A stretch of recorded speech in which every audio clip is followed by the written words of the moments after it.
Hello, আসসালামু আলাইকুম বন্ধুরা। থাম্বনেল দেখে বুঝতে পারছেন যে খুব বিরক্ত এবং আহ, কি বলে হতাশা নিয়ে আজকের এই ভিডিওটা করা।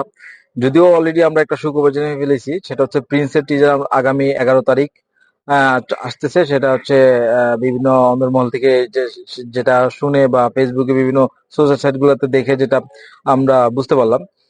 তো বিষয়টা হচ্ছে খুবই হওয়ারই কথা, যেহেতু হাতে আর কেবল 10 দিন ঈদের, কিন্তু এখন পর্যন্ত প্রিন্সের আহামরি কোনো প্রমোশন হয়নি আমরা জানি।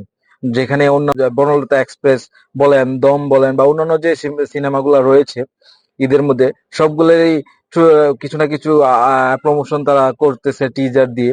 তো সেই হিসেবে আমাদের প্রিন্সের কিন্তু তেমন কোনো প্রমোশনই এখন পর্যন্ত শুরু হয় নাই, যেটা আগামীকাল শুরু হতে যাচ্ছে প্রিন্সের ট্রেলার দিয়ে। তো আশা করতেছি ট্রেলারটা ভালো হবে এবং মেগা স্টার তার মেগা প্রজেক্ট এবং কি বলে মানে সেই ধামাকায় নিয়ে আসতেছে। তার উপর যদি একটু বলি, আজকে ফেসবুকে আমরা একটু দেখতে পেলাম যে অনন্য মামুন ভাই একটা পোস্ট করেছে, যেটা হচ্ছে সে ওইখানে উনি লিখেছে যে উনি যে ট্রেলারটা দেখেছে মানে এইটা হচ্ছে আগুন ছড়াবে আর কি। তো আমরা তার মানে স্ট্যাটাস থেকে যদি আমরা বলি, তাহলে আমরা বলতে পারি যে সাকিব খান তার আরেকটা ব্লকবাস্টার ইন্ডাস্ট্রি ছবি নিয়ে আসতেছে, ইন্ডাস্ট্রি হিট সিনেমা নিয়ে আসতেছে আমাদের জন্য। আশা করি এইটা সুড়ঙ্গ, তুফান, বরবাদ সবগুলোকে পার করে, অর্থাৎ সবগুলো রেকর্ড ভেঙে সে নতুন রেকর্ড করবে এই প্রিন্স। তো এখন যেটা হচ্ছে বলতে যাচ্ছিলাম যে মানে যে বিরক্তির কাজটা ছিল, যে বিরক্তিকর বিষয়টা ছিল যে এখনো প্রমোশন শুরু করে নাই, সেই হিসেবে কালকে থেকে প্রিন্স নিয়ে আসতেছে তাদের প্রমোশনের প্রথম পার্ট ট্রেলার আসবে বললো। তো দেখা যাক।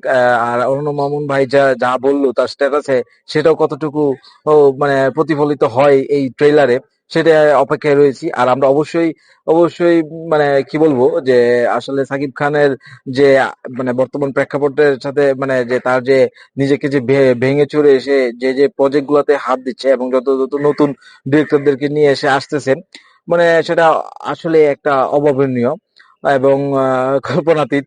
যে আসলে যে কি কি মানে কি বলবো যে যদি বলি ফান, বরবাদ, তারপর হচ্ছে তাণ্ডব, যে টাইপের মুভিগুলো আমাদের সাকিব ভাই করেছেন মেগাস্টার। তো সেই ধারাবাহিকতা বজায় রাখলে এবং যদি আরো আরো যেটা বললো যে খুবই ভালো এবং আরো বিশেষ স্কিলের প্রিন্সটা, তো আমরা প্রিন্সের ঝলক এবং প্রিন্সের ধামাকা দেখার অপেক্ষায় রয়েছি। তো দেখা যাক, সেটা কালকে ট্রেলার দেখলেই বোঝা যাবে। আর ভিডিওটি ভালো লাগলে অবশ্যই লাইক দিন এবং সাবস্ক্রাইব করে পাশেই থাকবেন। আর পরবর্তী ভিডিওর জন্য আহ, আ- অপেক্ষা করতে থাকুন। আর যখন যে আপডেট আসবে এই মিডিয়া রিলেটেড, সেটা বাংলাদেশি হোক, কলকাতা বললেও যাই হোক না কেন, সকল কিছু আপডেট সবার আগে পেতে আমার পেজটি ফলো দিবেন এবং আমার এই ইউটিউব চ্যানেলটাকে সাবস্ক্রাইব করে পাশে থাকবেন। আপনাদের প্রতিটা সাবস্ক্রাইব এবং লাইক আর কমেন্টে আমি আরো উৎসাহিত হব এবং আরো ভালো ভালো ভিডিও দেওয়ার অনুপ্রেরণা পাবো। আর আমার ভুল ত্রুটিগুলো অবশ্যই আমার কমেন্টে আপনারা জানিয়ে দিবেন, যেন পরবর্তীতে ওই ভিডিওতে আর নেক্সট ভিডিওতে আর ওই ভুলগুলো না হয় আর কি। ধন্যবাদ।